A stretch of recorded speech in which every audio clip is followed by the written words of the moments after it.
let me open. Yeah, Lena, I want to hear your views as well, please. Can we have mics, please? We need at least 3-4 cordless mics here.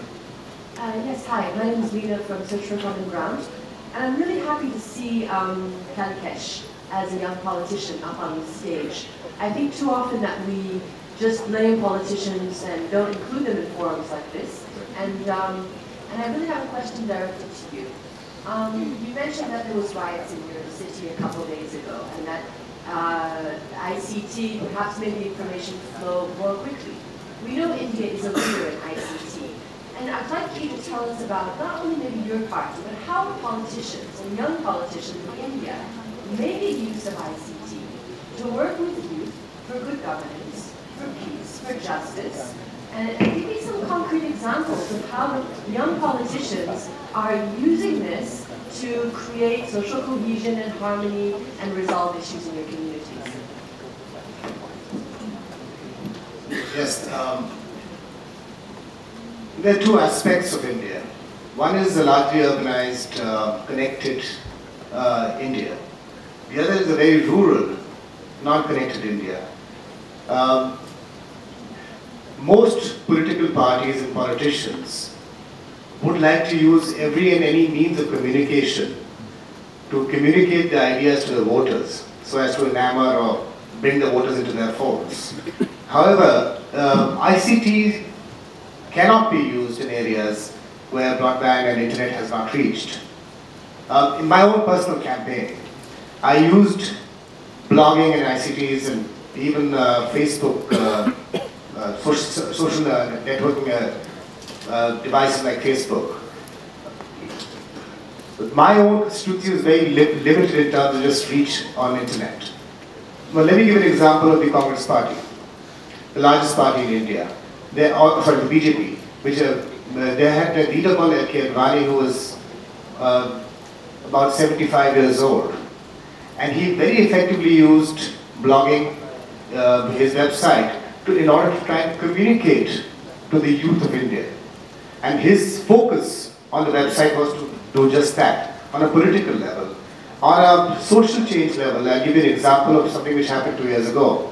A couple of years ago, there's a fundamentalist organization called the Ram Sena. It's a Hindu fundamentalist organization in the south of India. And they had gone and objected to girls drinking in pubs in the middle of the afternoon. And in the course of that protest, it turned violent. And they literally dragged these young girls out of the bars and started beating them up. Of course, police cases and everything else were filed on them. But there was this young lady who used Facebook to create a social group there called the Pink Chutney Group, which literally means Pink Underwear Group. And this young lady gotten about 20 or 30,000 Indian girls to join that community, and they all sent, on Valentine's Day, they all sent the head of this organization tens of thousands of pink ladies' underwear to shame him into sort of understanding his act and give him a national shame. And that worked very effectively. We haven't heard of this organization or its leaders ever since then. So these are some of the ways which you actually can use ICTs and innovations in media and ICT to work to achieve that social goal. Yeah, please. My name is Bahro, again from Search for Common Ground. I don't know what is the word statistic, but this is the statistic in Indonesia that youth are 40% of Indonesian combatants. Youth are 60% of the people who are living with HIV/AIDS. In Indonesia, youth are 30% of the prisoners, and the youth are 25% of unemployment. This is a huge number. I don't know what the word statistic on this issue, but the problem is, seems like youth are the population which is still in the gray zone, where the government or UN agencies or international agencies most likely to invest their resources both to the children or to adults, while the youth still remain in the gray zone. The problem then is, so far I'm working for most of my profession with the youth, and the problem is remain the same actually. is the problem to access the policy making in each country. So that's why I want to raise an idea, and UNESCO could be a good facilitator of this, is to establish something like an inter-parliament or World Youth Parliament caucus something. It's going to be a vehicle for the youth all over the world to address their idea, their needs with this parliament. I believe that Mr. Kalikesh will be very interesting with the idea is how to grouping, how to generate the support from the parliament members in every country and around the world to have more sensitivity to the youth issue and to be accommodated into the policy making. So that's my idea, is to have something like a World Youth Caucus, and I believe UNESCO has the capability to initiate or facilitate that kind of idea. Thank you very much. That's an interesting comment. But before I go to the next question, let me come to this side of the panel.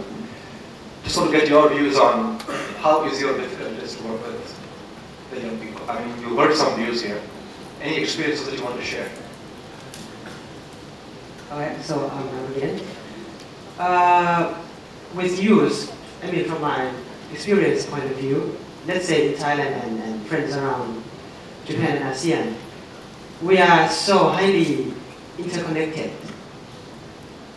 We can share Facebook, we can share blogs every day. But if we think of peace, if we talk about the word of peace, that word is too harsh, too far away for youth. Especially youth in Southeast Asia, where we are pretty much share the feelings of gentle. So it also has to do with regions of the countries. We talk on, okay, let's say during the trips, we have several discussion groups. One of the groups is the traditional cultures. We talk about traditional cultures in each of different countries. And then after all, we just realize that we are the same.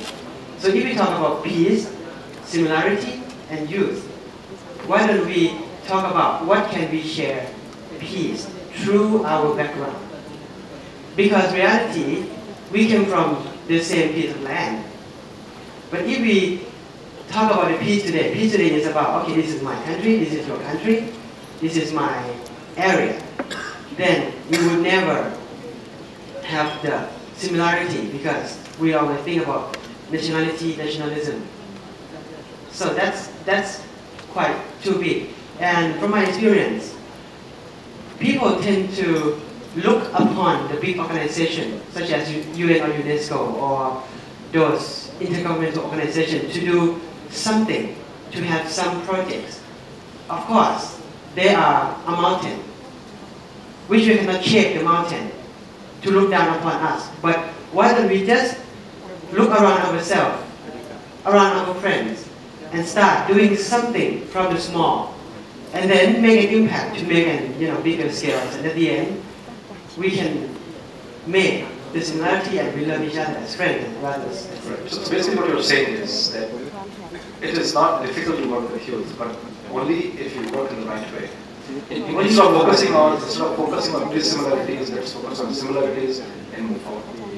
Is that the message? Yes, and also, if there is an involvement of the government also tend to put in ideas of nationalities, of nationalism, onto the youth group, onto those activities, then the message of the activities of the youth that the youth want to convey can be tendency to be for the national interest, but not for the friendship or regional interest.